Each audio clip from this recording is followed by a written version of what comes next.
आपके भीतर बैठे हुए दिव्यात्मा को सादर प्रणाम करते हुए, वैष्णव का परम धन, साधु संतों का चिंतन, विद्वानों का मनन, भक्तों का वंदन, भारत की धड़कन, ये महापुराण जब किसी पर परमात्मा प्रसन्न होते हैं, पितरों की कृपा होती, माता पिता के आशीर्वाद फलते हैं, सत्कर्म साकार होता है, तब किसी को जाके ये कथा कहना और सुनना मिलती है।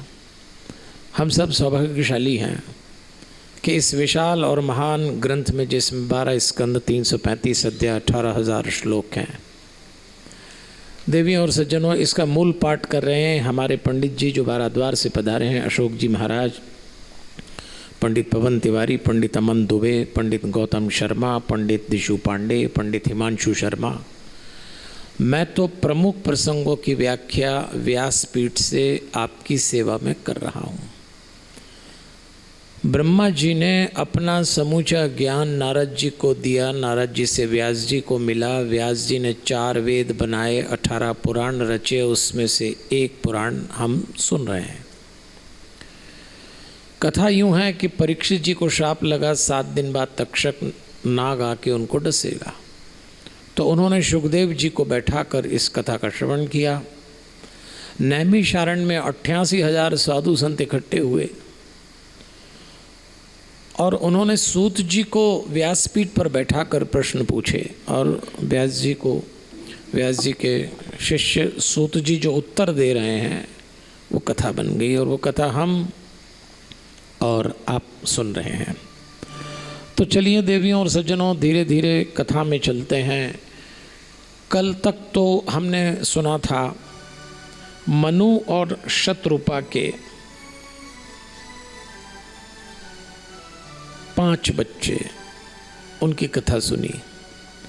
आकुति, देवहूति, प्रसूति, उत्तानपाद, प्रियव्रत। एक तरह से हमारी ही कथा थी।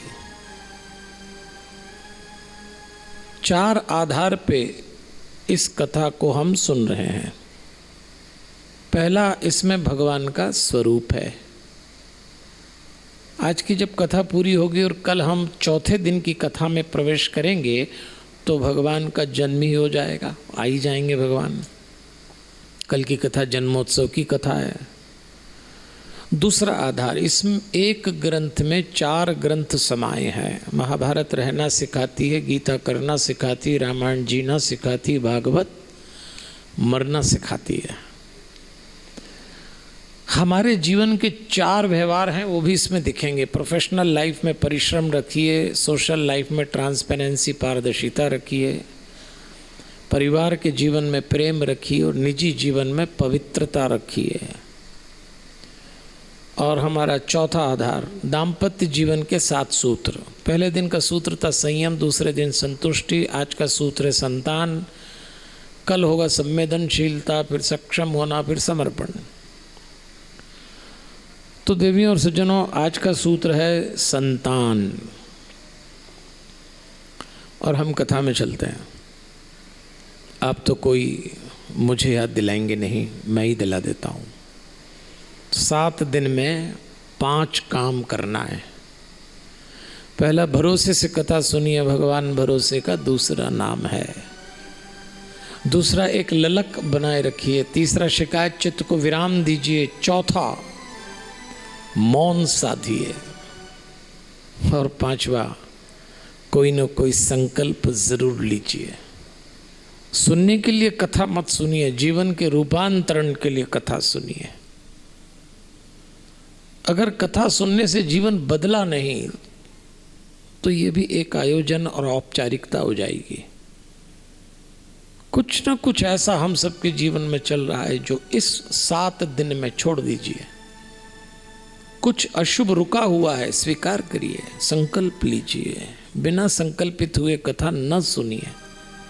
क्या संकल्प लेंगे वो आपको तय करना है, लेकिन सुनने के लिए कथा मत सुनिए। जीवन बदलना चाहिए।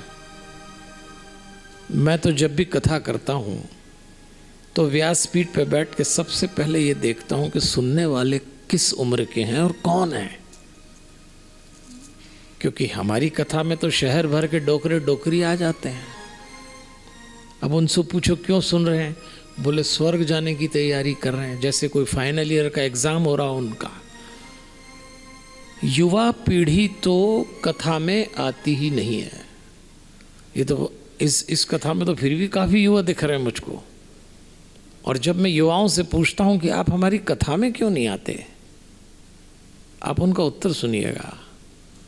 वो कहते हैं क्या करेंगे पंडित जी आपकी कथा में आके, हमने वर्षों से अपने घर के दादा दादी, नाना नानी, माता पिता को कथाओं में जाते देखा, और कथा सुनने के बाद घर आके वही पति पत्नी के झगड़े, सास बहू के लफड़े, वही भाई भाई के पंगे, इनको लड़ते देखा।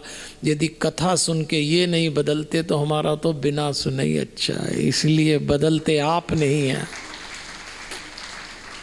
और बदनाम कथा हो जाती है। रूपांतरण आपका नहीं होता, लोग व्यासपीठ को कोसते हैं। लेकिन ये जो कथा है देवियों और सज्जनों जो माता नहलिया परिवार ने कराई है, ये हमारे रूपांतरण का कारण होना चाहिए। कुछ तो बदलाव आना चाहिए। कोई बात है जो रुकी हुई है जिंदगी में, उसका निदान करेंगे।